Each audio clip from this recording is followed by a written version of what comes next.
खैर बरकत आखणी रमज़ान आयो आवरी। खैर बरकत आखणी रमज़ान आयो आवरी। जह महीने में तो खोले, जह महीने में तो खोले रब रहमत जी दरी। खैर बरकत आखणी रमज़ान आयो आवरी। खैर बरकत आखणी रमज़ान आयो आवरी।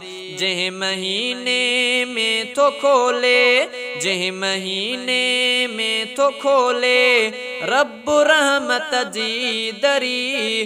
खैर बरकत आखणी रमज़ान आयो आवरी।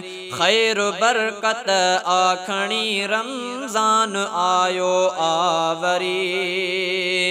चंद्र जंहिंजो था ॾिसी ईमान वारा ख़ुशि थियनि। चंद्र जंहिंजो था ॾिसी ईमान वारा ख़ुशि थियनि। शान वारे जे अचण सां, मान वारे जे अचण सां तिन जी यादि लड़ी ठरी। खैर बरकत आखणी रमज़ान आयो आवरी। जह महीने में तो खोले, जह महीने में तो खोले रब रहमत जी दरी। खैर बरकत आखणी रमज़ान आयो आवरी। खैर बरकत आखणी रमज़ान आयो आवरी। कुछ रखां रोज़ा मदीने पाक में रमज़ान जा। कुछ रखां रोज़ा मदीने पाक में रमज़ान जा। आस दिल जी पूरी थे शल, आस दिल जी पूरी थे शल मूं दुआ आहे घुरी। खैर बरकत आखणी रमज़ान आयो आवरी। खैर बरकत आखणी रमज़ान आयो आवरी। जह महीने में तो खोले, जह महीने में तो खोले रब रहमत जी दरी। खैर बरकत आखणी रमज़ान आयो आवरी। खैर बरकत आखणी रमज़ान आयो आवरी। कदर वारे खे कदर जी रात वींदी आ मिली। कदर वारे खे कदर जी रात वींदी आ मिली। अच खुदा जे दर बंदा हिन माह मिठड़े में सुरी।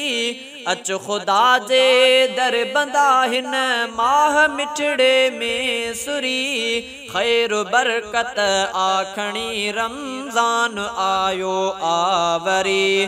खैर बरकत आखणी रमज़ान आयो आवरी।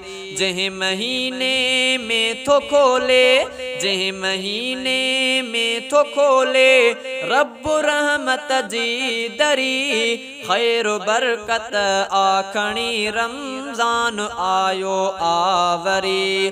खैर बरकत आखणी रमज़ान आयो आवरी। शान वारो शान वारे में लथो क़ुरआन वा। शान वारो शान वारे में लथो क़ुरआन वा। मुंतज़िर आ रोज़ेदारन, मुंतज़िर आ रोज़ेदारन लाए पिण हूरो परी। खैर बरकत आखणी रमज़ान आयो आवरी। खैर बरकत आखणी रमज़ान आयो आवरी। जह महीने में तो खोले, जह महीने में तो खोले रब रहमत जी दरी। खैर बरकत आखणी रमज़ान आयो आवरी। खैर बरकत आखणी रमज़ान आयो आवरी।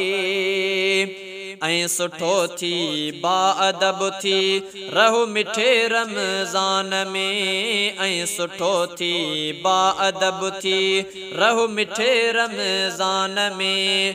सच फराज़ा हे चयो ही सच हुसैनीअ आ चयो खोले न सच खां थी बरी। खैर बरकत आखणी रमज़ान आयो आवरी, खैर बरकत आखणी रमज़ान आयो आवरी।